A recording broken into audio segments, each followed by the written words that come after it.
Hello बच्चों, कैसे हो आप सब लोग। आई होप आप सब लोग बढ़िया हो। I welcome you all to your go to space of learning chemistry. So last जो पार्ट था आपका न्यूक्लियोफिलिक सब्स्टिट्यूशन रिएक्शन के मैकेनिज्म्स के बारे में हमने पढ़ना स्टार्ट किया था। वो वीडियो बीच पे ही एंड हो गया होगा। सो मैं यहाँ पे फिर से अभी इस पार्ट में कंटिन्यू कर रही हूँ। उस पार्ट को मैंने नाम दिया है पार्ट 7A आई गेस। अब ये जो है ये आपका 7B होगा। ये दोनों जो है वो आप कंटिन्यूएशन में देखोगे तो अच्छा होगा। आपको पहले 7A पार्ट कंप्लीट करना है एंड देन आपको ये पार्ट 7B जो है ये देखना है, बिकॉज वो जो है उसमें पहला एक्सप्लेनेशन ऑलरेडी हो चुका है। वो इंटरप्ट हो गया था वीडियो बीच में, इसलिए हम यहाँ पे इस पार्ट में अब कंटिन्यू कर रहे हैं। बट है वही पार्ट है, तो पहले वो समझना बहुत इंपॉर्टेंट होगा ताकि आप लोग इसके साथ कनेक्ट कर पाओ। फिर भी एक बार फटाफट से रिकॉल कर लेते हैं क्या होगा। एल्काइल हैलाइड के लिए एल्काइल हैलाइड जब न्यूक्लियोफिलिक सब्स्टिट्यूशन में पार्ट लेते हैं तो दो तरह से मैकेनिज्म्स होते हैं। कुछ एल्काइल हैलाइड्स ये मैकेनिज्म प्रेफर करते हैं, कुछ एल्काइल हैलाइड्स दूसरा जो मैकेनिज्म यहाँ पर है ये वाला प्रेफर करते हैं। हम दोनों को कंपैरेटिवली पढ़ने की कोशिश कर रहे थे और हमने कुछ पॉइंट्स ऑलरेडी कवर किए थे, बट कुछ पॉइंट्स अभी बचे हैं जो हम आज कवर करेंगे, इस पार्ट में कवर करेंगे। ठीक है। सो क्या होगा, पहले इस पर्टिकुलर मैकेनिज्म में जो लेफ्ट साइड में है इसमें क्या हो रहा है, पहले एल्काइल हैलाइड में जो R और X का बॉन्ड है वो टूटता है स्लो स्टेप में, और फिर जाके आपका कार्बोकैटायन इंटरमीडिएट बनता है, X माइनस यहाँ से निकल जाता है। और ये जो पहली स्टेप है ये रिवर्सिबल है प्लस ये स्लो स्टेप है। यहाँ पे इसके बाद अगली स्टेप में न्यूक्लियोफाइल आता है और न्यूक्लियोफाइल आके आपके कार्बोकैटायन इंटरमीडिएट पे अटैक करता है और दो तरह के प्रोडक्ट्स बनते हैं। अब यहाँ जो कार्बोकैटायन है इसके ऊपर से जो हैलोजन था वो निकल चुका था। हैलोजन निकल जाने की वजह से न्यूक्लियोफाइल दोनों तरफ से अटैक कर सकता है। उसका फ्रंट साइड से भी अटैक हो सकता है, बैक साइड से भी अटैक हो सकता है, या फिर जिस साइड हैलोजन था उसी सेम साइड से अटैक होगा और ये प्रोडक्ट बनेगा। एक्स की जगह न्यूक्लियोफाइल आके रिप्लेस हो जाएगा, या फिर हैलोजन के बिल्कुल ऑपोजिट साइड से न्यूक्लियोफाइल आएगा और यहाँ के सब्स्टिट्यूट करेगा आपके हैलोजन को। सो ये दोनों प्रोडक्ट्स बनते हैं 50-50% इक्वल अमाउंट में बनेंगे। ये आपका सेम साइड अटैक वाला प्रोडक्ट है, ये आपका कौन सा है बेटा, ऑपोजिट साइड से अटैक होगा। ये कब होता है, जब कार्बोकैटायन बनता है, तभी पॉसिबल है। वेयर एज दूसरे मैकेनिज्म में क्या हो रहा है, RX का बॉन्ड टूट नहीं रहा है, पहले न्यूक्लियोफाइल आके आपके R ग्रुप पे अटैक करने की कोशिश करेगा। सो ये जो R ग्रुप है एक तरफ न्यूक्लियोफाइल के साथ बॉन्ड बनाने की शुरुआत हो चुकी है और दूसरी तरफ R और X का जो बॉन्ड है वो पार्शियली टूटना शुरू हो चुका है। ना ये वाला बॉन्ड पूरी तरह टूटा है, ना ये वाला बॉन्ड पूरी तरह बना है, और ऐसी स्टेट को हमने ट्रांजिशन स्टेट बोला था। और ये कैसी होती है, अनस्टेबल। अनस्टेबल होने का रीजन क्या है, यहाँ पे कार्बन जो होगा उसके 5 बॉन्ड्स आपको देखने के लिए मिलेंगे, क्योंकि एक बॉन्ड टूटने से पहले ही नया दूसरा बॉन्ड बनना स्टार्ट हो चुका है। भले ही पार्शियल है बट फिर भी कार्बन के ऊपर बहुत ज्यादा प्रेशर होगा, इसीलिए यहाँ पे ये अनस्टेबल होगा। हम यहाँ पे ये जो स्टेप है ट्रांजिशन स्टेट कैसी होती है, मैंने बोला था शॉर्ट लिव्ड होती है। शॉर्ट लिव्ड यानी बहुत कम टाइम के लिए एग्जिस्ट करती है। तो हम ऐसा सोचते हैं जैसे वो ना के बराबर एग्जिस्ट कर रही है, और ना के बराबर एग्जिस्ट करने की वजह से हम इस स्टेप को काउंट ही नहीं करेंगे। हमारे लिए सिर्फ ये वाला जो स्टेप है ये डायरेक्टली मैटर करता है। अब यहाँ पे न्यूक्लियोफाइल जब आके R पे अटैक करना चाहेगा, हैलोजन X यहाँ से अभी तक निकला नहीं है, इस वजह से न्यूक्लियोफाइल सिर्फ कहाँ से अटैक कर सकता है बेटा, जिस तरफ हैलोजन है उस तरफ से अटैक कभी होगा ही नहीं।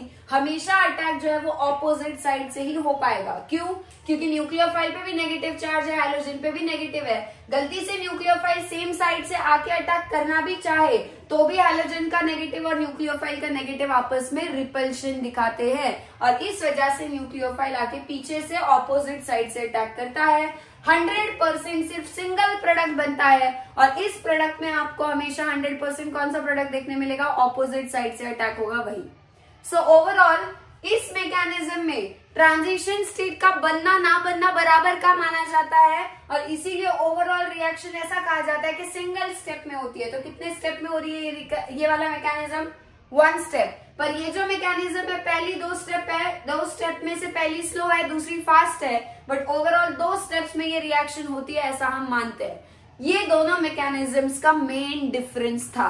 अब अगला, क्या आपके इस मैकेनिज्म में इंटरमीडिएट बनता है, बिल्कुल बनता है। कार्बोकैटायन कैसा है बेटा, स्टेबल है, वो थोड़ी देर के लिए एग्जिस्ट करता है, ट्रांजिशन स्टेट स्टेबल नहीं होती है, वो बिल्कुल भी कुछ सेकंड के लिए भी एग्जिस्ट नहीं करेगी, बहुत जल्दी बनेगी और बनते ही तुरंत किसमें कन्वर्ट हो जाएगी, प्रोडक्ट में। बट कार्बोकैटायन का ऐसा नहीं है, वो स्टेबल होगा, वो थोड़ी देर के लिए टिक के बैठा रहेगा। और इसीलिए कार्बोकैटायन को हम क्या बुलाते हैं, इंटरमीडिएट बुलाते हैं। इंटरमीडिएट यानी जो रिएक्टेंट और प्रोडक्ट से पहले बीच में जो बनता है, रिएक्टेंट डायरेक्टली प्रोडक्ट में ना जाते हुए बीच में जो बनाता है, दैट इज इंटरमीडिएट। और वो यहाँ पे कौन सा है बेटा, इस मैकेनिज्म में कार्बोकैटायन है।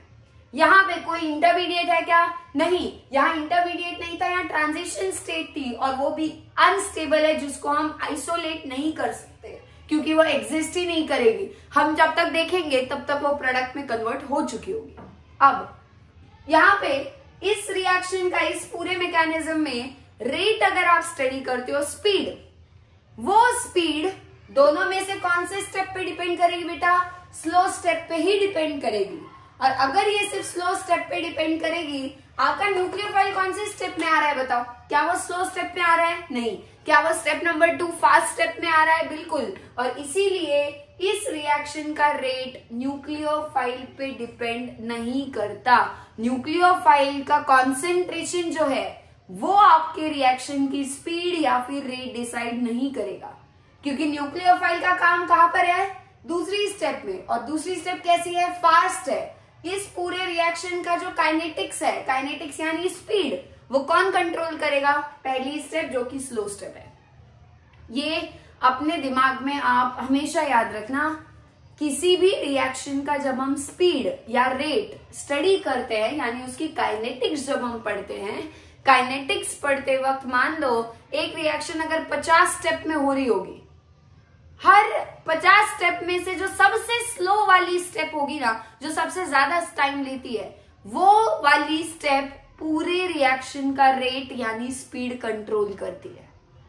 बाकी सारे स्टेप्स कैसे होंगे उसके कंपैरिजन में, फास्ट। पूरे रिएक्शन का रेट या स्पीड जो है वो सिर्फ और सिर्फ उस सबसे स्लो स्टेप पे डिपेंड करता है। यहाँ स्टेप्स कितने थे, 2, इनमें अब रेट किस पे डिपेंड करेगा, जो स्लो स्टेप है ये वाली, उसी पे डिपेंड करेगा। अब बताओ स्लो स्टेप में किसका काम है, न्यूक्लियोफाइल का या एल्काइल हैलाइड का, सिर्फ एल्काइल हैलाइड है ना, न्यूक्लियोफाइल नहीं है। इसीलिए इस रिएक्शन का रेट सिर्फ किसको डायरेक्टली प्रोपोर्शनल है, पहली स्टेप को। और पहली स्टेप में कौन मौजूद है, आपका एल्काइल हैलाइड। और इसीलिए अगर आपका एल्काइल हैलाइड इस मैकेनिज्म से रिएक्ट करेगा तो उसका रेट सिर्फ और सिर्फ एल्काइल हैलाइड जो यहां लिया होगा ना, उसी के कॉन्सेंट्रेशन पे डिपेंड करेगा। बट न्यूक्लियोफाइल पे वो डिपेंड नहीं करेगा, क्योंकि न्यूक्लियोफाइल स्लो स्टेप में नहीं आ रहा है, वो फास्ट स्टेप में आ रहा है। फास्ट स्टेप में जो कोई भी आता है उसके कॉन्सेंट्रेशन से रेट बदलता नहीं है या रेट पे असर पड़ता नहीं है, सिर्फ रेट डिपेंड करेगा एल्काइल हैलाइड के कॉन्सेंट्रेशन पे। यानी क्या इस मैकेनिज्म में, ये जो पहला मैकेनिज्म है, इस मैकेनिज्म में रेट सिर्फ और सिर्फ एक ही मॉलिक्यूल, एक मॉलिक्यूल कौन सा है, एल्काइल हैलाइड, क्या उसी के कॉन्सेंट्रेशन पे डिपेंडेंट है, यस। और ऐसे रिएक्शंस को हम क्या बोलेंगे, यूनिमॉलिक्यूलर। यूनि का मतलब सिंगल, मॉलिक्यूलर का मतलब है एक मॉलिक्यूल के कॉन्सेंट्रेशन पे रेट डिपेंड करता है, इसीलिए यूनिमॉलिक्यूलर। और इस मैकेनिज्म का फिर जो नाम दिया जाता है वो होता है SN1 मैकेनिज्म। SN1 का फुल फॉर्म है, S यानी सब्स्टिट्यूशन, N यानी न्यूक्लियोफिलिक, 1 का मतलब है यूनिमॉलिक्यूलर, यूनि का मतलब है 1। सो ये जो मैकेनिज्म लेफ्ट साइड में है इसका नाम क्या है बेटा, SN1 मैकेनिज्म। अब इधर देखो, क्या आपकी ये जो पूरा मैकेनिज्म है यहाँ पे, हमने इसको एक ही स्टेप में होता है ऐसा ही माना है ना, क्यों, आप बोलोगे यहाँ ट्रांजिशन स्टेट बन रही है, ये तो पहली स्टेप है, और फिर ट्रांजिशन स्टेट प्रोडक्ट में जा रही है, ये दूसरी स्टेप है। मैंने आपको क्या कहा, ट्रांजिशन स्टेट का होना ना होना बराबर है। आप इसको भूल भी जाओ, याद रखना है कि ट्रांजिशन स्टेट बनती है, बट रेट स्टडी करते हुए आप भूल जाओ कि ऐसा कोई ट्रांजिशन स्टेट नाम का कुछ बनता है। आप डायरेक्टली याद रखो कि 2 रिएक्टेंट्स मिलकर डायरेक्टली किस में आ गए, प्रोडक्ट में आ गए, आपको इतना याद रखना है। अब क्या आपकी एक ही स्टेप में रिएक्शन हो रही है, ये स्टेप तो ऑलमोस्ट ना के बराबर ही है। क्या सिंगल स्टेप में रिएक्शन हो रही है, इसलिए हमने बोला था ये मैकेनिज्म 1 स्टेप मैकेनिज्म है। अब क्या यही आपकी एक स्टेप स्लो और फास्ट दोनों वही होगी? और कोई दूसरी स्टेप है ही नहीं। क्या यही आपकी स्लो स्टेप और यही आपकी फास्ट स्टेप दोनों का काम यही करने वाली है?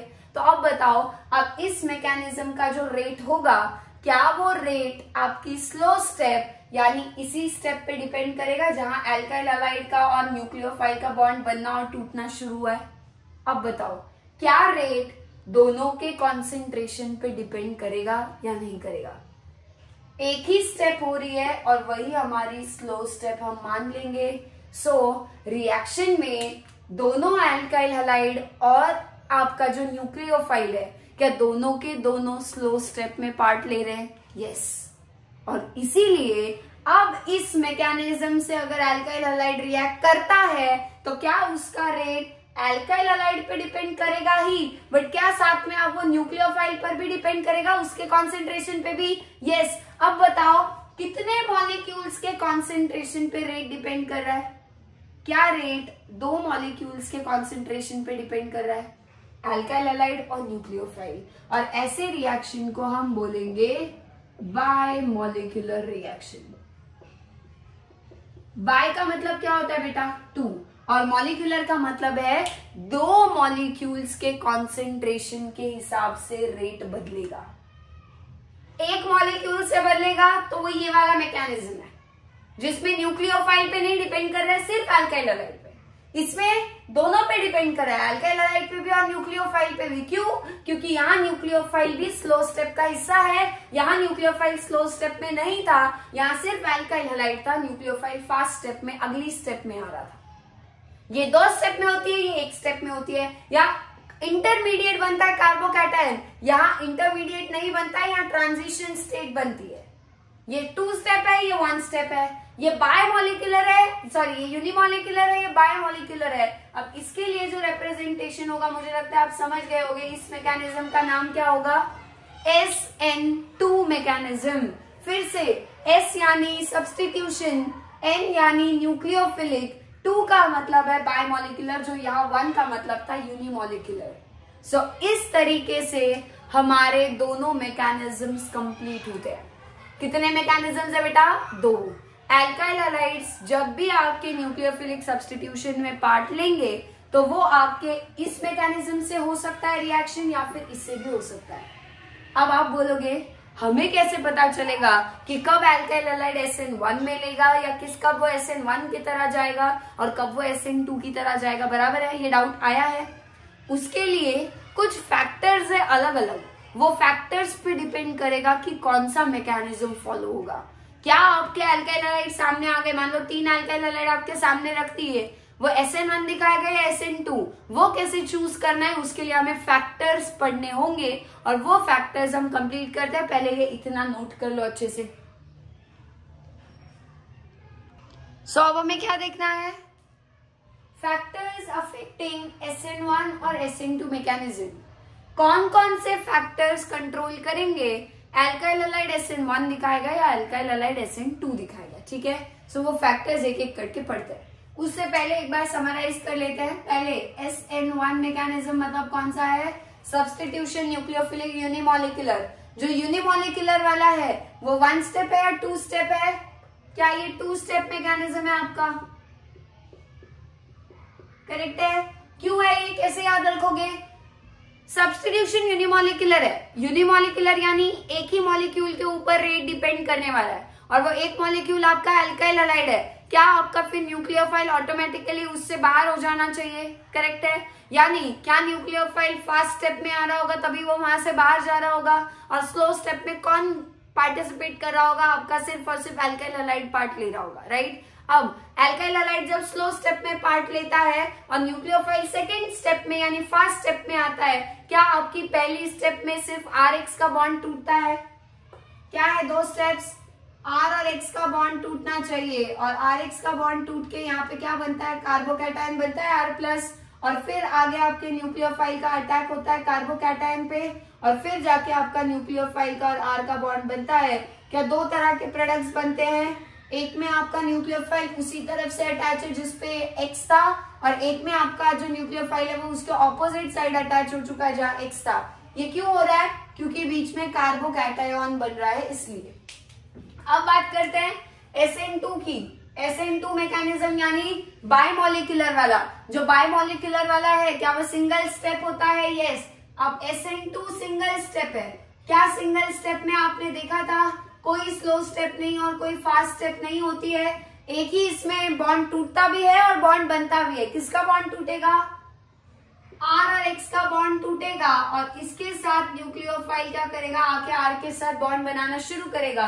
क्या यहाँ पे ट्रांजिशन स्टेट बनती है जिसमें न्यूक्लियोफाइल का और R का बॉन्ड पार्शियली बना है, R का और X का बॉन्ड पार्शियली टूटा है, और फिर ये जो है ट्रांजिशन स्टेट टूटती है प्रोडक्ट में। और अब जो प्रोडक्ट बनता है, क्या एक ही प्रोडक्ट बनता है 100%? और इस प्रोडक्ट में आप बताओ, क्या आपके न्यूक्लियोफाइल का सेम साइड आने का कोई चांस है? नहीं, क्योंकि साइमल्टेनियसली बॉन्ड टूटना और बनना चाहिए। उसके लिए न्यूक्लियोफाइल सिर्फ पीछे से आके अटैक करेगा ऑपोजिट साइड। तो यहाँ पे कौन सा अटैक होता है? सिर्फ ऑपोजिट साइड से अटैक होता है। बट इस केस में देखो, ये प्रोडक्ट कौन सा है? क्या ये ऑपोजिट साइड वाला है?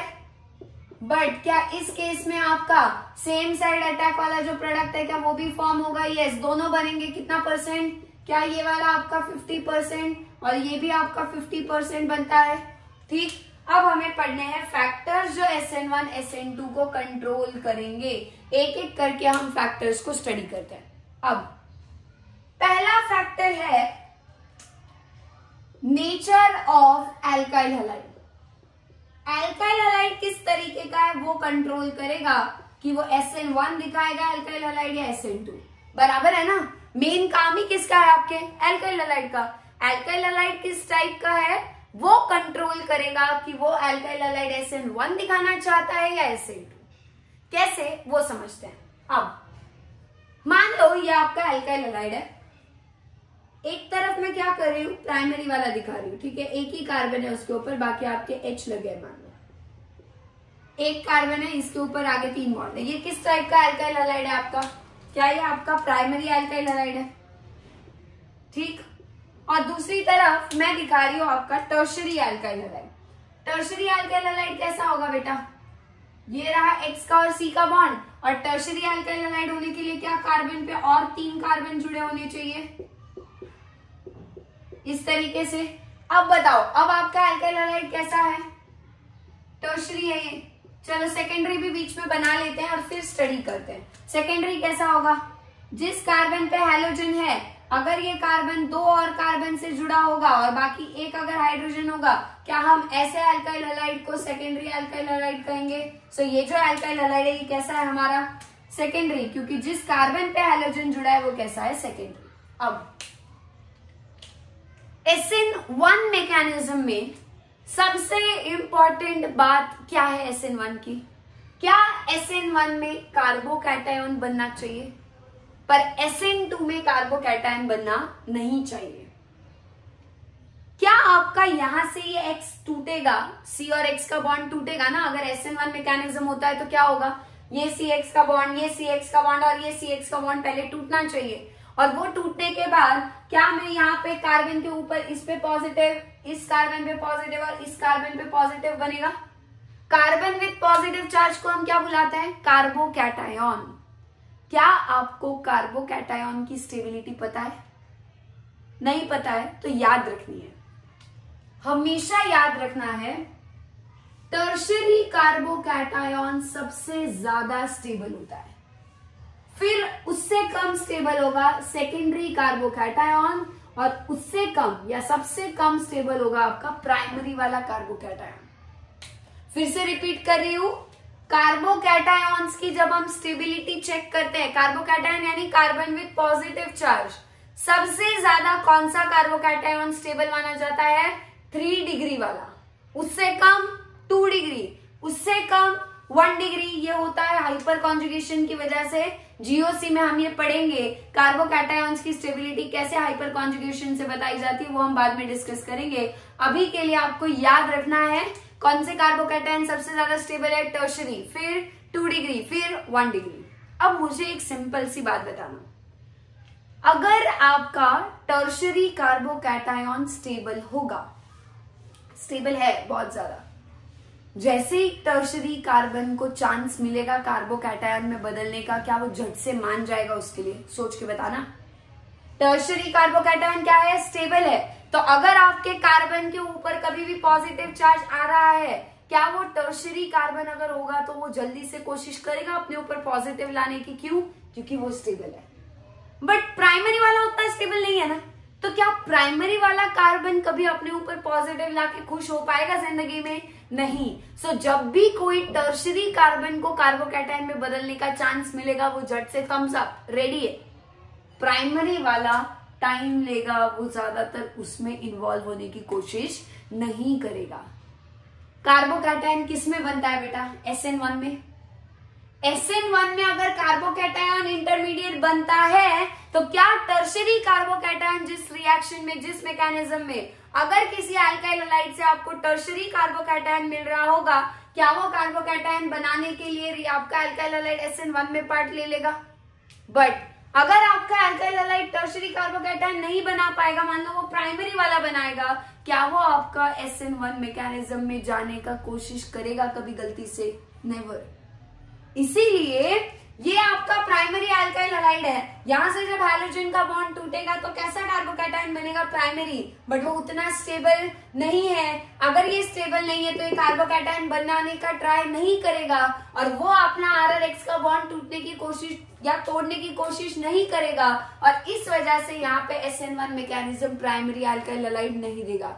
बट क्या टर्शरी अल्काइल हैलाइड में जब ये CRX का बॉन्ड टूटेगा, क्या टर्शरी कार्बन पे पॉजिटिव चार्ज, क्या टर्शरी कार्बोकैटायन बनने वाला है? और क्या टर्शरी कार्बोकैटायन स्टेबल होते हैं? और क्या इस वजह से ये वाला जो अल्काइल हैलाइड होगा टर्शरी, क्या ये जल्दी से कार्बोकैटायन में खुद को बदलने की कोशिश करेगा?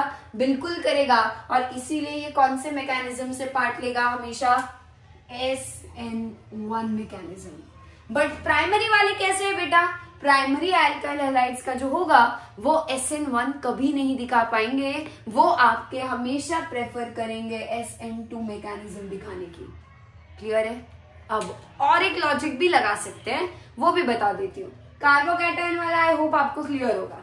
कार्बोकैटायन के हिसाब से SN1 कौन दिखाएगा? जिसका कार्बोकैटायन जितना स्टेबल वो उतना SN1 में जाने के लिए रेडी होगा। और वो कौन से वाला है? टर्शरी वाला है। इसीलिए tertiary alkyl halide SN1, primary वाले दिखाते हैं SN2।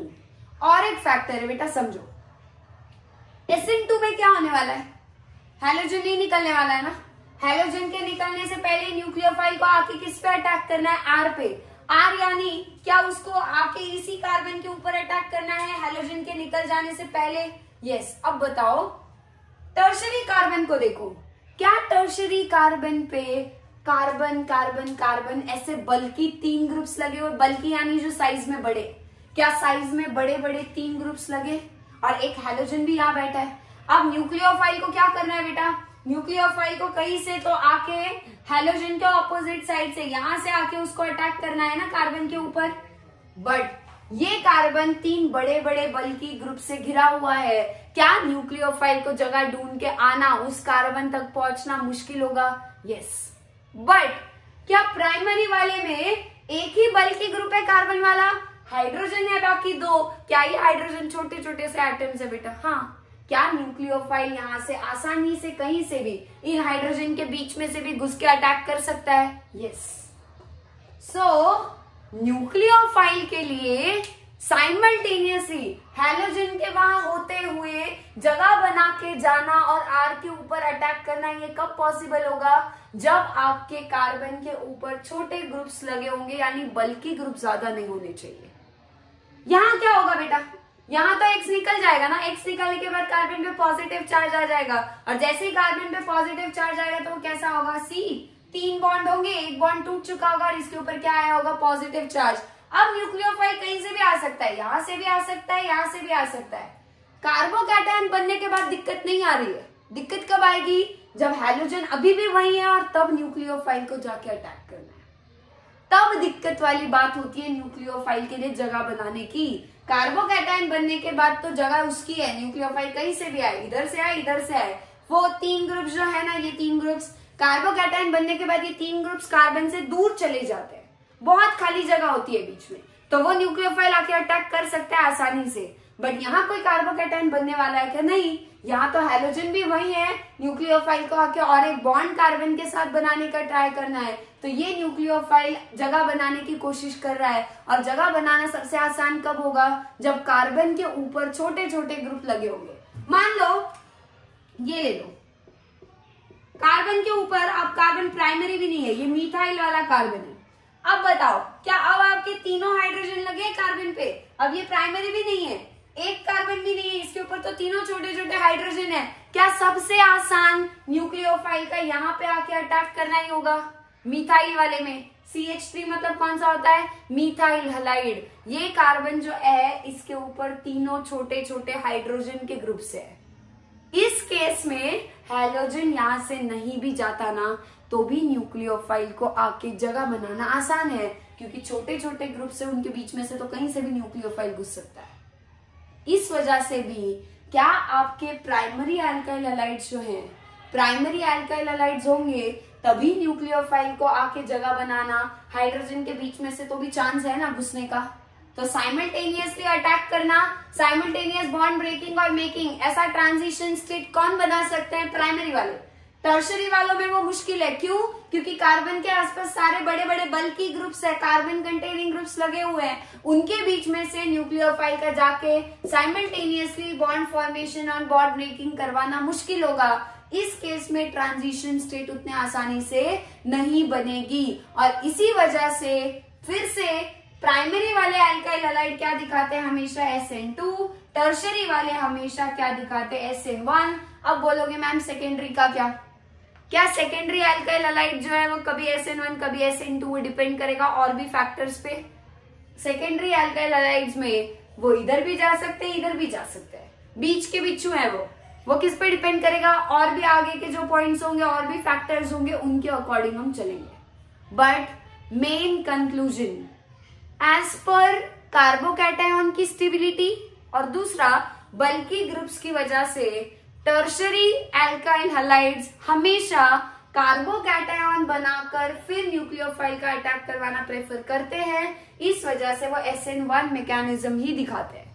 बट जो प्राइमरी वाले अल्काइल हैलाइड्स है, प्राइमरी अल्काइल हैलाइड्स में छोटे छोटे ग्रुप से ज्यादा बल्कि ग्रुप्स नहीं है कार्बन के ऊपर, इसलिए वहां साइमल्टेनियस बॉन्ड ब्रेकिंग और फॉर्मेशन हो सकता है। इस वजह से primary alkyl halide SN2 mechanism prefer करेंगे। सो सेकेंडरी वालों को भूल जाओ, वो आपके कभी यहाँ कभी वहां, वो बाकी फैक्टर्स के हिसाब से डिसाइड होगा। बट प्राइमरी और टर्शरी का मेन कंक्लूजन याद रखना है, प्राइमरी हमेशा SN2, टर्शरी हमेशा SN1 दिखाता है। मिथाइल का क्या मिथाइल में और छोटे छोटे ग्रुप्स है, और मिथाइल का मान लो ये एक्स यहाँ से निकल गया, ये कार्बोकैटायन बनेगा। प्राइमरी वाला कैसा है बेटा? सबसे कम स्टेबल है, ये तो प्राइमरी भी नहीं है। क्या प्राइमरी से भी और कम स्टेबल होगा मिथाइल वाला? CH3+ वाला जो कार्बोकैटायन है, क्या ये और कम स्टेबल होगा प्राइमरी से भी? तो क्या कभी मिथाइल वाला कार्बोकैटायन बनेगा? नहीं। और कार्बोकैटायन ही अगर ये बनने नहीं देगा तो क्या इसमें SN1 मैकेनिज्म होगा? नहीं। मिथाइल हैलाइड्स भी इसीलिए क्या दिखाते हैं? आपके SN2 मैकेनिज्म ही दिखाते हैं। सो प्राइमरी अल्काइल हैलाइड्स भी SN2, मिथाइल वाले और अच्छे से SN2, SN1 कभी नहीं, टर्शरी वाले हमेशा SN1, SN2 का चांस होगा ही नहीं। ये स्टेरिक हिंड्रेंस यानी बल्की ग्रुप्स की वजह से और कार्बोकैटायन की स्टेबिलिटी, दोनों फैक्टर्स के अकॉर्डिंग यही ऑर्डर मिलता है। ये आपको याद रखना है। फटाफट ये नोट कर लो, फिर हम अगले फैक्टर को पढ़ते हैं।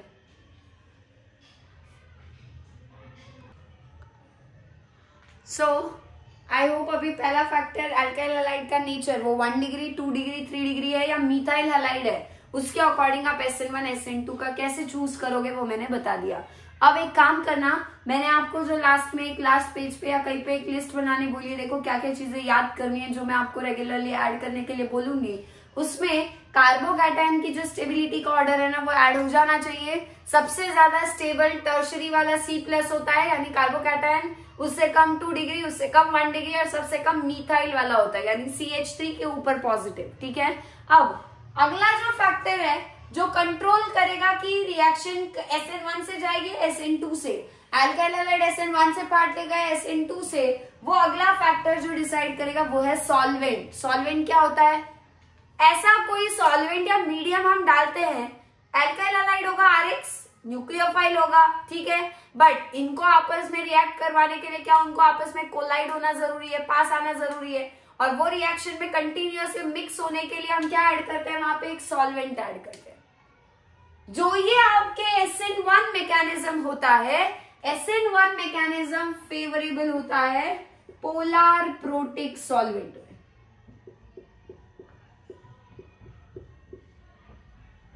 कैसे सॉल्वेंट्स प्रेफर करते हैं SN1? पोलर होना चाहिए सॉल्वेंट, प्रोटिक होना चाहिए। प्रोटिक यानी उसमें प्रोटॉन H+ का चांस होना चाहिए। जो H+ हो सकता है जिसमें हाइड्रोजन होगा और पॉजिटिव चार्ज जिसपे होगा, ऐसे पोलर प्रोटिक सॉल्वेंट्स यूजुअली कहां प्रेफर किए जाते हैं? SN1 मैकेनिज्म में। बट वही अगर आप SN2 देखते हो तो SN2 में लगभग नॉन पोलर या फिर हम बोल सकते हैं अप्रोटिक सॉल्वेंट जो है, एप्रोटिक यानी जिसमें H+ का स्कोप है वो, एप्रोटिक यानी जिसमें प्रोटॉन H+ का स्कोप नहीं है, ऐसे सॉल्वेंट्स हम यूज करेंगे। प्रोटिक सॉल्वेंट कौन सा है बेस्ट? वाटर। पोलर भी होता है वाटर। क्या हम प्रोटिक सॉल्वेंट के तौर पे वाटर यूज कर सकते हैं? यस। नॉन पोलर सॉल्वेंट्स हम लोग CCl4 यूज कर सकते हैं, राइट। आपको नॉन पोलर सॉल्वेंट कहाँ यूज करना है? SN2 में। कभी कभी सॉल्वेंट के हिसाब से भी मैकेनिज्म बदल सकता है। अगर आपने सॉल्वेंट चेंज किया तो मैकेनिज्म SN1 से SN2 में शिफ्ट हो सकता है।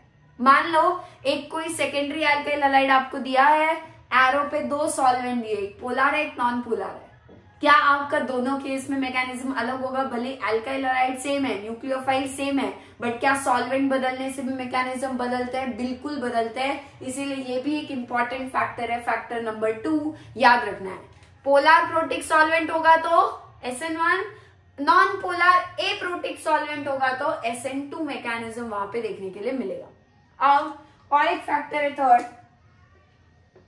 जैसे एल्काइल हैलाइड पे डिपेंड करता है ना, क्या डिपेंड करता है एल्काइल हैलाइड पे कि मैकेनिज्म SN1 होगा या SN2?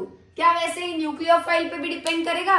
न्यूक्लियोफाइल कैसा है क्या उस पर भी डिपेंड करेगा SN1 होगा या SN2? बिल्कुल करेगा। बट मुझे एक बात बताना, क्या आपके SN1 मैकेनिज्म में रेट जब आपने लिखा था रेट लॉ, रेट किसके डायरेक्टली प्रोपोर्शनल था? क्या वो यूनिमोलिकुलर सिर्फ सिंगल मॉलिक्यूल और वो भी सिर्फ और सिर्फ एल्काइल हैलाइड को डायरेक्टली प्रोपोर्शनल था? क्या रेट SN1 का रेट न्यूक्लियोफाइल पे डिपेंड करता है? नहीं करता है, क्योंकि न्यूक्लियोफाइल ये फास्ट स्टेप में पार्ट लेता है इसलिए। क्या आपके SN1 मैकेनिज्म में फिर न्यूक्लियोफाइल के नेचर से कुछ खास फर्क पड़ेगा क्या?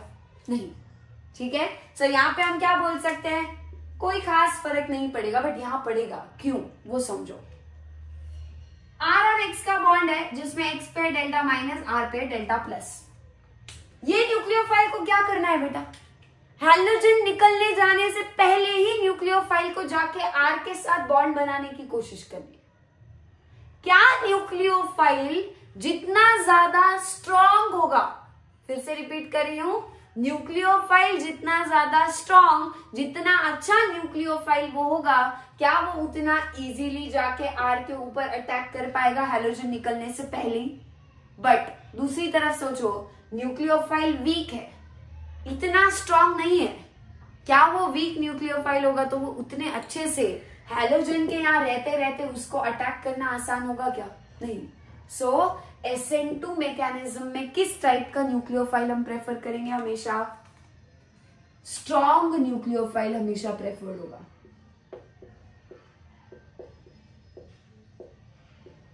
हमेशा याद रखना है SN2 मैकेनिज्म में क्या है बेटा?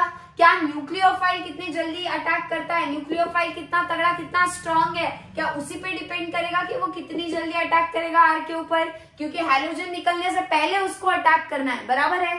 ये जितना स्ट्रॉन्ग, जितना फास्ट, जितना अच्छा होगा, क्या उतनी जल्दी ये रेट जो है रिएक्शन खत्म होगी? यानी क्या आपका न्यूक्लियोफाइल स्ट्रॉन्ग होगा तो ज्यादातर वो हैलोजन निकलने का वेट करेगा क्या? फिर नहीं। न्यूक्लियोफाइल इतना स्ट्रॉन्ग है, वह हैलोजन निकलने से पहले ही जाके अटैक करने को रेडी होगा। तो ये मैकेनिज्म होगा क्या बताओ?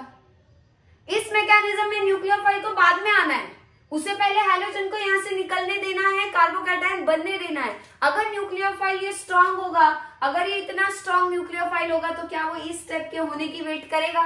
और तो और क्या ये वाली स्टेप आपकी स्लो स्टेप है? स्लो स्टेप है तो मतलब जायज है ना कि टाइम ज्यादा लेगी, और अगर ये ज्यादा टाइम लेगी तो उतने देर तक क्या आपका स्ट्रांग न्यूक्लियोफाइल रुक पाएगा? नहीं। तो यहाँ न्यूक्लियोफाइल कैसा होना चाहिए? न्यूक्लियोफाइल वीक हुआ तब भी चलेगा? क्या आपका एक बार कार्बोकैटायन बनने के बाद पॉजिटिव चार्ज अब आ गया, न्यूक्लियोफाइल का काम क्या है? जाके अटैक करना ही है, तो वो वीक हुआ तो भी चलेगा। यहाँ पे अगर स्ट्रांग ले लोगे तो क्या होगा?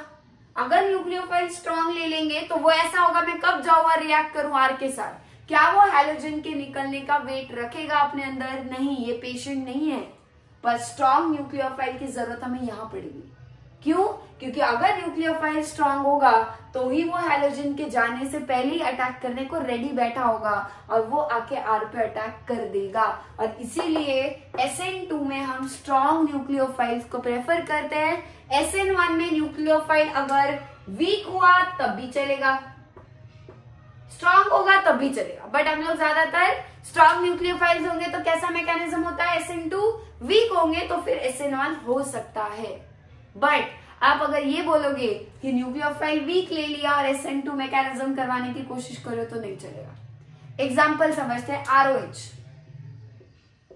और दूसरी तरफ है OH-।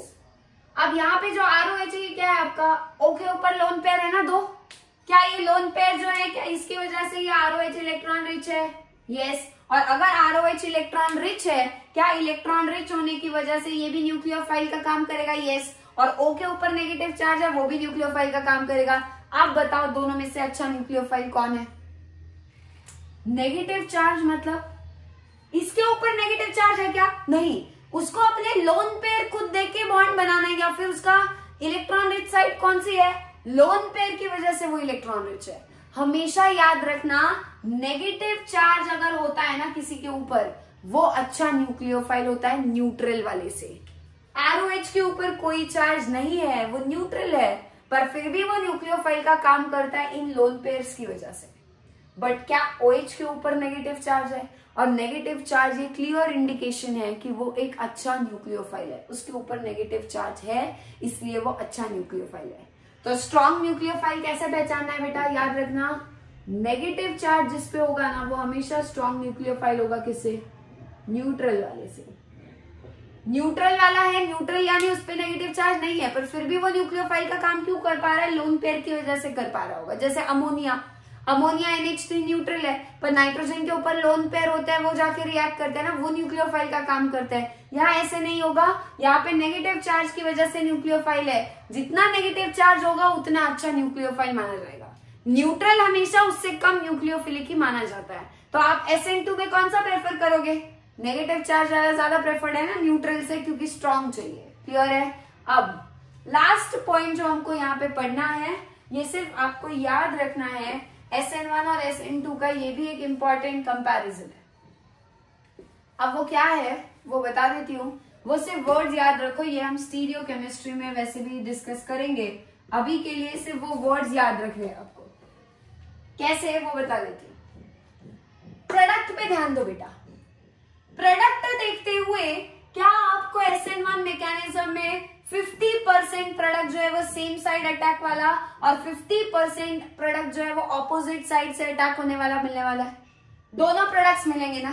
अब अगर आपका ये एल्काइल हैलाइड ऑप्टिकली एक्टिव होगा, ये कैसे पढ़ते हैं वो सब हम डिस्कस करेंगे। मैं अलग वीडियो बनाऊंगी उसके ऊपर, जिसमें हम stereo chemistry, optically active inactive कैसे ढूंढना है, कायरल कार्बन अकायरल कार्बन कैसे पहचानना है वो बताऊंगी। बट अभी के लिए क्या समझना है, अगर आपका रिएक्टेंट यानी एल्काइल हैलाइड ऑप्टिकली एक्टिव होगा तो आपका जो प्रोडक्ट बनेगा, प्रोडक्ट दो तरीके के बनेंगे अगर SN1 मैकेनिज्म होगा, बराबर है। सेम साइड वाला 50% और 50% ऑपोजिट साइड वाला बनेगा। इन दोनों की खासियत क्या है वो बता देती हूँ। अगर मान लो ये दोनों कैसे होंगे बेटा, ये दोनों भी ऑप्टिकली एक्टिव ही होंगे। अगर आपने जिस रिएक्टेंट से शुरुआत की है उसमें जो कार्बन है ये वाला, इसका बॉन्ड हैलोजन के साथ है, अगर ये वाला जो कंपाउंड है ऑप्टिकली एक्टिव होगा तो आपके ये जो दो प्रोडक्ट्स बनेंगे वो भी कैसे होंगे, ऑप्टिकली एक्टिव। बट इन दोनों का हम बोलेंगे इनैंशियोमर्स। अब वो क्या है वो मैं बताऊंगी अगले वीडियो में, यानी अलग से वीडियो बनाऊंगी उसमें एक्सप्लेन करूंगी। बट आपको क्या याद रखना है, ये दोनों प्रोडक्ट्स को क्या बोला जाता है, माना जाता है एक दूसरे के इनैंशियोमर्स। और इनैंशियोमर्स की खासियत ये है बेटा, अगर मान लो ये वाला रिएक्टेंट, ये दोनों प्रोडक्ट्स क्या है बेटा, सेम है ना, बाकी बॉन्डिंग वगैरह सब कुछ सेम है। फर्क क्या है, सिर्फ इसमें न्यूक्लियोफाइल इस तरफ से लगा है आर पे, इसमें न्यूक्लियोफाइल बिल्कुल उसके बिल्कुल ऑपोजिट साइड पे जाके लगा है, जैसे यहाँ था उसका ऑपोजिट है ना। दोनों एक दूसरे की क्या है, बॉन्डिंग सब कुछ सेम है, आर के बॉन्ड सब सेम है, बट फर्क किसमें है, स्पेस में न्यूक्लियोफाइल एक इसमें राइट साइड होगा तो दूसरे इसमें उसके ऑपोजिट लेफ्ट साइड चला जाएगा। इनका ऑप्टिकल रोटेशन ऑपोजिट होता है। जैसे अगर ये वाला प्रोडक्ट में देख रही हूँ, सेम साइड अटैक वाला जो है 50% जो बन रहा है, अगर ये लाइट को +x डिग्री से घुमाएगा, प्लस यानी प्लस की साइड क्लॉकवाइज, कितने एंगल से घुमाएगा, x डिग्री से प्लस में, तो ये जो प्रोडक्ट होगा वो उसी लाइट को -x डिग्री से घुमाता है। अगर ये +20 डिग्री से घुमाएगा ये -20 से, ये +40 से घुमाता है तो ये -40 से, ये +70 से घुमाएगा तो ये -70 डिग्री से। ओवरऑल बनने तो दोनों वाले ना इस कंटेनर के अंदर, प्रोडक्ट तो दोनों बनेंगे। क्या एक +70 घुमाएगा, दूसरा फिर से -70 घुमा के क्या एंगल रोटेशन का 0 आएगा? हाँ, तो ये जो है दोनों प्रोडक्ट एक साथ बनेंगे, ये जितना बनेगा ये भी उतना ही बनेगा।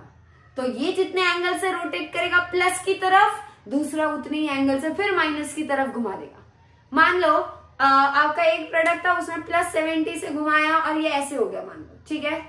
दूसरा जो है वो क्या कर देगा, फिर से उसको -70 से घुमा के फिर 0 पे ले आएगा। ओवरऑल जो प्रोडक्ट होगा मिक्सचर बनेगा, एक दोनों प्रोडक्ट्स बनेंगे, मिक्सचर बनने वाला है इन दोनों का, कोई एक नहीं बन रहा है 50% ये 50% ये, आधा ये होगा। क्या ओवरऑल इस पूरे मिक्सचर में से जब हम लाइट को पास करेंगे, क्या इसका रोटेशन और इसका रोटेशन दोनों कैंसल कर देगा, और इस वजह से ओवरऑल कोई रोटेशन लाइट का नहीं आएगा। और ऐसे मिक्सचर्स को जब मिक्सचर में दो इनैंशियोमर एक साथ लिए जाते हैं 50-50%, एक प्लस से घुमाता है लाइट को और उतने से ही दूसरा माइनस में घुमाता है, तो ऐसे मिक्सचर को बोला जाता है रेसेमिक मिक्सचर। और रेसेमिक मिक्सचर कैसा होगा बेटा, अब क्या आपकी लाइट यहां से जब आप पास करोगे, आप लाइट पास करोगे तो अंदर क्या होगा, ये +50 से घुमाएगा, ये -50 से, बाहर जब लाइट आएगी तो उसमें कोई रोटेशन देखने मिलेगा क्या, हमें नहीं, क्योंकि अंदर ही अंदर दोनों ने एक दूसरे का रोटेशन कैंसिल कर दिया। और इसीलिए ये जो मिक्सचर होता है ये कैसा माना जाता है, ऑप्टिकली इनएक्टिव। लाइट अंदर गई, एक ने +50 से घुमाया, दूसरे ने -50 से घुमा के फिर 0 कर दिया, लाइट बाहर आई तो हमको दिखेगा अरे यहाँ तो कोई रोटेशन हुआ ही नहीं, पर अंदर ही अंदर रोटेशन होके कैंसिल हो चुका है। और ये इस रेसेमिक मिक्सचर की खासियत है। और जब आपका SN1 मैकेनिज्म होगा, क्या हमेशा SN1 मैकेनिज्म में दोनों प्रोडक्ट्स 50-50% बनेंगे, और हर बार क्या वहां पे आपको रेसेमिक मिक्सचर ही देखने के लिए मिलेगा। और रेसेमिक मिक्सचर मिलेगा, रिएक्टेंट कैसा था बेटा, रिएक्टेंट सिंगल था, यहाँ इसके इनैंशियोमर थे क्या, नहीं थे, ये अकेला कैसा था, ऑप्टिकली एक्टिव था। बट प्रोडक्ट कैसा बन रहा है बेटा, क्या ऑप्टिकली एक्टिव को ऑप्टिकली इनएक्टिव में बदल रहे हैं हम, ये किसकी खासियत है, SN1 मैकेनिज्म। इस प्रोसेस को बोला जाता है रेसिमाइजेशन। रेसिमाइजेशन का मतलब है जब भी रिएक्शन में आपका रेसेमिक मिक्सचर बन रहा है, या कोई प्रोसेस जब ऐसी हुई जिसमें आपका रिएक्टेंट ऑप्टिकली एक्टिव था बट प्रोडक्ट जब रेसेमिक मिक्सचर बनता हुआ दिखाई दे रहा है, जब रेसेमिक मिक्सचर बनता है 50-50% दोनों इनैंशियोमर बनते हैं, तब उस प्रोसेस को बोला जाता है रेसिमाइजेशन। यहां क्या होगा बताओ, यहां दो प्रोडक्ट बन रहे हैं क्या, नहीं। स्टार्टिंग का अगर मान लो ये आपका अल्काइल हैलाइड कैसा है, ऑप्टिकली एक्टिव है, बराबर है, ये कैसा है, ऑप्टिकली एक्टिव। फॉर एग्जाम्पल अगर ये ऑप्टिकली एक्टिव था और ये लाइट को कितने एंगल से घुमा रहा था, मान लो प्लस में x डिग्री से घुमा रहा था, प्रोडक्ट कैसा होगा बताओ। क्या आपका प्रोडक्ट प्लस से घुमाएगा या माइनस से घुमाएगा सोचना। एल्काइल हैलाइड में हैलोजन राइट साइड था, क्या आपका न्यूक्लियोफाइल बिल्कुल ऑपोजिट साइड से आके लगा है? कौन सा प्रोडक्ट बनता है? 100% ऑपोजिट साइड वाला बन रहा है। सेम साइड वाला बन रहा है क्या? नहीं बन रहा है। तो अगर सेम साइड और ऑपोजिट साइड यहाँ पे बनता 50-50% कैंसिल हो जाता रोटेशन, रेसिमिक मिक्सचर यहाँ पे भी बनता। यहाँ मिक्सचर नहीं बन रहा है, यहाँ एक ही इकलौता प्रोडक्ट बन रहा है, और वो भी कौन सा बन रहा है? आपका ऑपोजिट अटैक वाला। और ऑपोजिट अटैक वाला बनेगा तो यहाँ पे आपका इन्वर्जन होता है, हम ऐसा बोलेंगे। आपको खुद पता है ना इन्वर्जन का मतलब क्या है? इन्वर्ट करना यानी किसी को ऑपोजिट करना। क्या आपके हैलोजन के बिल्कुल ऑपोजिट पे न्यूक्लियोफाइल आके लगा है SN2 मैकेनिज्म में? यस। सो SN2 मैकेनिज्म में एक ही प्रोडक्ट बनता है, दोनों नहीं बनते। और कौन सा बनता है? सिर्फ और सिर्फ ऑपोजिट साइड अटैक वाला ही बनता है। और ऑपोजिट साइड से अटैक होता है, हैलोजन जहां था उसके ऑपोजिट में न्यूक्लियोफाइल आके लगता है। इसीलिए इस प्रोसेस में हम बोलेंगे कि वॉल्डन इन्वर्जन होता है। वॉल्डन इन्वर्जन को अम्ब्रेला इन्वर्जन ऐसा भी बोला जाता है। अम्ब्रेला पकड़ा है, मान लो हवा आती है तो क्या होता है? क्या अम्ब्रेला ऐसे का उल्टा हो जाता है? ऐसे वही हो रहा है। हैलोजन एक्स था राइट साइड, न्यूक्लियोफाइल लग गया लेफ्ट साइड। ये स्पेस में थोड़ा अलग होता है, आप लोग बस ऐसे याद रख लो। यहाँ पे हैलोजन के बिल्कुल ऑपोजिट पे न्यूक्लियोफाइल आके जुड़ रहा है, इसीलिए ऑपोजिट पे जा रहा है, इसीलिए हम इन्वर्जन बोल रहे हैं। इन्वर्जन यानी उल्टा होना, जैसे अम्ब्रेला का होता है वैसे याद रखो। हैलोजन का उल्टा है ना न्यूक्लियोफाइल, इसीलिए इन्वर्जन। बट क्या ये 100% बनेगा?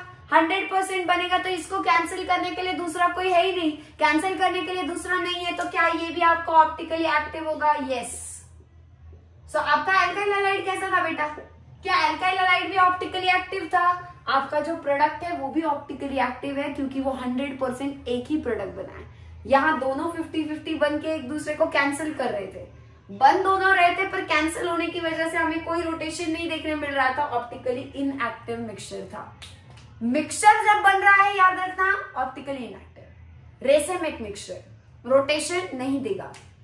एक प्रोडक्ट बन रहा है 100% ऑप्टिकली एक्टिव होगा, इन्वर्जन वाला होगा, वॉल्डन इन्वर्जन जिसे हम कहते हैं, या फिर अम्ब्रेला इन्वर्जन। ये आपका SN1 और SN2 का थोड़ा stereo chemistry point of view से डिस्कशन था। ये सब कब आता है बेटा चर्चा? जब एल्काइल हैलाइड ऑप्टिकली एक्टिव होगा ना, सिर्फ तब की बात है। अगर एल्काइल हैलाइड खुद ही ऑप्टिकली एक्टिव नहीं है तो ये आगे प्रोडक्ट्स में भी ऑप्टिकली एक्टिव इनएक्टिव ये देखने की जरूरत भी नहीं पड़ेगी। बट अगर एल्काइल हैलाइड ऑप्टिकली एक्टिव होगा तभी ये चांसेस आएंगे। तब आपको पता होना चाहिए कि प्रोडक्ट कैसा होगा। SN1 मैकेनिज्म होगा तो प्रोडक्ट ऑप्टिकली एक्टिव रिएक्टेंट से इनएक्टिव बनता है, पर SN2 होगा तो ऑप्टिकली एक्टिव से एक्टिव ही रहता है। मिक्सचर बनता है रेसिमिक मिक्सचर, यहाँ कोई मिक्सचर नहीं है, एक ही प्रोडक्ट है 100% और वो इन्वर्जन वाला है, इसीलिए वॉल्डन इन्वर्जन। ये स्टीरियो केमिस्ट्री के पॉइंट्स हैं। आपको बोर्ड्स में SN1 SN2 का डिफरेंस एक्सप्लेन करो ऐसा हो सकता है। तो हमने जितने सारे पॉइंट्स देखे, फैक्टर्स अफेक्टिंग देखे, वो सब कुछ आप इंक्लूड कर सकते हो। CET के हिसाब से आपको SN1 SN2 कौन दिखाएगा, किस कंडीशन में दिखाएगा, ऐसे क्वेश्चंस हो सकते हैं। सबसे फास्ट SN1 कौन देगा, सबसे स्लो SN1 SN2 कौन देगा। एल्काइल हैलाइड अलग अलग दिए होंगे और आपको प्रेडिक्ट करना होगा। एक हो सकता है प्राइमरी, एक 2 डिग्री, एक 3 डिग्री हो, तो आपको वो सब प्रेडिक्शन आना चाहिए। कहाँ इन्वर्जन होता है, कहाँ आपका रेसिमिक मिक्सचर बनता है, कहाँ प्रोडक्ट ऑप्टिकली एक्टिव होगा, कहाँ प्रोडक्ट इनएक्टिव होगा, ये सब कुछ पता होना चाहिए। और वो सब हमने आज ये डिस्कस कर लिया। सो इस तरह से हमारा SN1 SN2 का कंपैरिजन यहीं पर खत्म होता है। आई होप आपने दोनों पार्ट 7A 7B देखे होंगे। 7A में बहुत अच्छे से हमने मैकेनिज्म डिस्कस किया है। कोई डाउट्स होंगे, कोई क्वेरीज होंगे तो कमेंट कर देना। मिलते हैं जल्दी नेक्स्ट वीडियो में नेक्स्ट केमिकल प्रॉपर्टीज के साथ। तब तक के लिए सबको हैप्पी लर्निंग।